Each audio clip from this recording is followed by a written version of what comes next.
Je dis aujourd'hui aux membres du PPACI, ce qui leur sert de siège aujourd'hui, c'est la seule commission que le président Gbagbo m'a faite. À partir de là, est-ce que je deviens l'ennemi? Tout le narratif qui a été construit autour du président Gbagbo, c'était pour nous éloigner. Avec le même conglomérat qui aujourd'hui désobéit à l'ordre du président Gbagbo et qui est en train de partir. Quand vous dites le conglomérat, vous faites allusion à qui? Mais il y a Stéphane Tipré, qui est parrainé par Nadi Bamba, avec tout leur groupe des anciens UNG. C'est eux qui aujourd'hui sont venus nous diviser à la gauche. Regardez, Lida Kwasi est en prison. Damana Pikassa est en prison. Kone Boubaka est en prison. Tous les camarades de gauche sont en prison. Le conglomérat de l'UNG est dehors. La gauche ivoirienne est victime d'un complot d'infiltration. Des gens qui ont mis en place un plan d'expropriation et un plan d'appropriation. Voilà ce dans quoi nous sommes. En ce qui me concerne, le président Gbagbo n'a pas refusé de me recevoir. Ali, je n'ai jamais voulu parler. Nadi Baba m'a envoyé mon ancien directeur de cabinet quand on était en semi-liberté. Je cite des noms ce soir. Vous étiez encore à La Haye ou C'est à La Haye, Ali Derasouba, et m'a envoyé Diaby Youssouf, qui vient me trouver à 3 h du matin dans mon hôtel à La Haye. Il dit qu'il a été envoyé par Nadi Bamba, qui lui dit de me faire une commission que voici. Et les Ivoiriens doivent ce soir. Dis à Blé Goudé que tant que je suis en vie, il ne verra plus jamais Laurent Gbagbo de ses yeux. S'il l'a vu, c'est à la télévision. S'il l'a entendu, c'est à la radio. Mais mieux, mais j'ai dit pire, dis-lui que tôt ou tard, j'aurai sa peau. C'est la commission que Diaby Youssouf, votre directeur de cabinet, vous fait. Oui, et je lui dis, mais Diaby, tu as écouté aux portes ou bien on t'a vraiment envoyé? Parce que ce que tu dis est grave. Il m'a dit, c'est elle qui a même payé mon transport. Ali, c'est le programme de cette dame qui est en train de se dérouler sur moi. Au point que mes amis et moi, on ne peut pas se parler aujourd'hui. Voilà ce qui se passe. Pour le reste, je vous le dis. Moi, je parle. Et c'est la même chose. En 2009, je peux aller plus loin. Votre aîné, Issa Sangaré Yereso, il est en vie, je le cite. Il avait une émission qu'il animait qu'on appelle En toute franchise. Sur les antennes de la RTI, effectivement. RTI 1. Je demande que Guillaume Soro désarme. Parce qu'il a été nommé Premier ministre pour qu'en retour, il désarme. Vous savez ce qui s'est passé? 3 jours après cette interview, je suis convoqué par Nadi Bamba, chez elle à la maison. J'y arrive, je trouve Guillaume Soro. Je trouve Konaté Siliki. Je cite des noms. Je trouve Meïté Sendou. Je suis sur un banc d'accusés. Quelques minutes après, le chef de l'État de Côte d'Ivoire arrive. Me voici entre le Premier ministre et le chef de l'État. La dame prend la parole. Blé, présente tes excuses à Guillaume Soro. J'ai dit pourquoi? Pourquoi tu lui as demandé de désarmer? Les armes qu'il porte de jour, ça tonne. Ce ne sera pas contre Gbagbo. Tu ne sais pas. Tu ne sais pas de quoi tu parles. Qui suis-je? Devant le chef de l'État de Côte d'Ivoire. Devant le Premier ministre, je me mets à genoux, je demande pardon au Premier ministre. Et je n'ai pas dormi toute la nuit. Les armes ont tourné en 2011. C'était contre qui? C'était contre les Ivoiriens. Le président Gbagbo a arrêté. C'est tout cela. C'est de ça que moi, je ne veux pas parler. Tout ce que je dis, si elle n'est pas d'accord, elle peut me traduire en justice. Je suis prêt pour ce procès de vérité. Parce qu'on ne peut pas gâcher tout un combat comme ça. Toute ma vie, je n'ai fait que faire la prison. J'aime le président Gbagbo.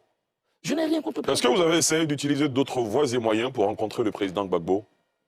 Je suis allé rencontrer le pasteur Dion. Il est en vie. Je lui ai dit, est-ce que vous pouvez approcher mon père? Je veux parler avec lui.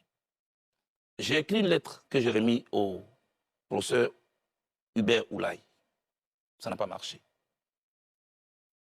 Je me suis rapproché de tous les chefs départementaux coutumiers de Gagnoua, avec à la tête Boga, Sivori. Ils sont allés rencontrer le président Gbagbo à ma demande. Ils sont revenus, ils m'ont dit, il dit que tu ne lui as rien fait, mais il s'organise pour te recevoir. Je leur ai dit, c'est pas vrai, ça ne sera pas se passer. Parce que le programme d'une dame est en train de se dérouler.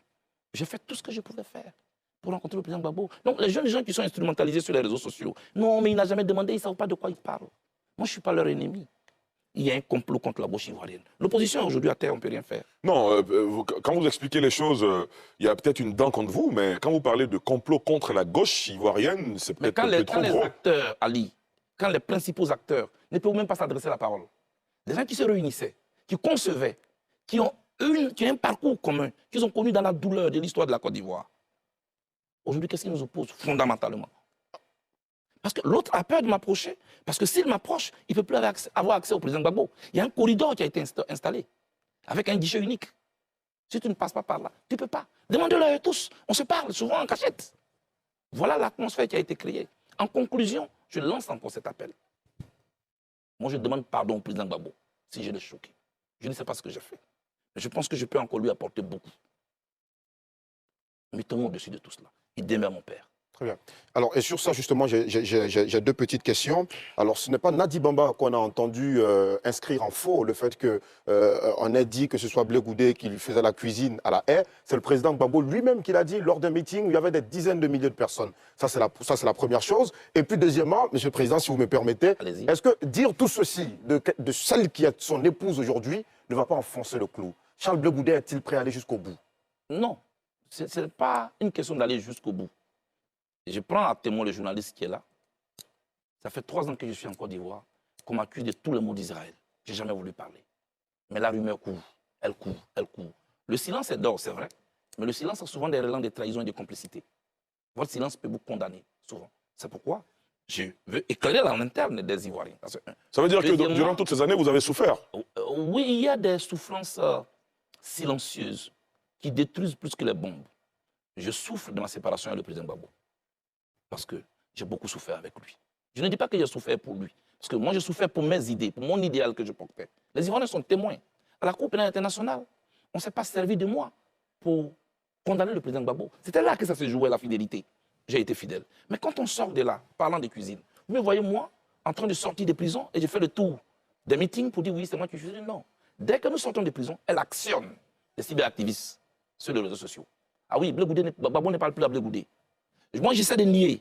Pour dire non, c'est pas vrai. Parce que je veux protéger l'image du monsieur. Ah non. Et puis, des paroles sortent. Non, c'est pas lui qui cuisinait. J'étais donc obligé de rétablir la vérité, comme je suis en train de le faire ce soir. Et quand c'est lui-même qui parle maintenant? Oh oui, tout ça, je comprends aussi. Je ne veux pas commenter les propos du président Gbagbo. Je m'interdis ça. J'ai dit qu'il a tous les droits sur moi. Très bien. Je lui donne tous les droits sur moi. Mais les chauffeurs de café à côté, je ne veux pas. Vous savez quand on a renvoyé ta maman à la maison? Pour ceux qui ont grandi dans les cours, la nouvelle épouse qui arrive, son enfant qui vient là, il vole même la viande dans la sauce. Ils savent que c'est lui, hein. Mais toi dont la mère est partie, c'est toi qu'on va accuser comme le petit voleur. Et tu en souffres, et tu ne peux rien dire, et papa ne peut rien dire. On a vécu ça, moi j'ai vécu tout ça.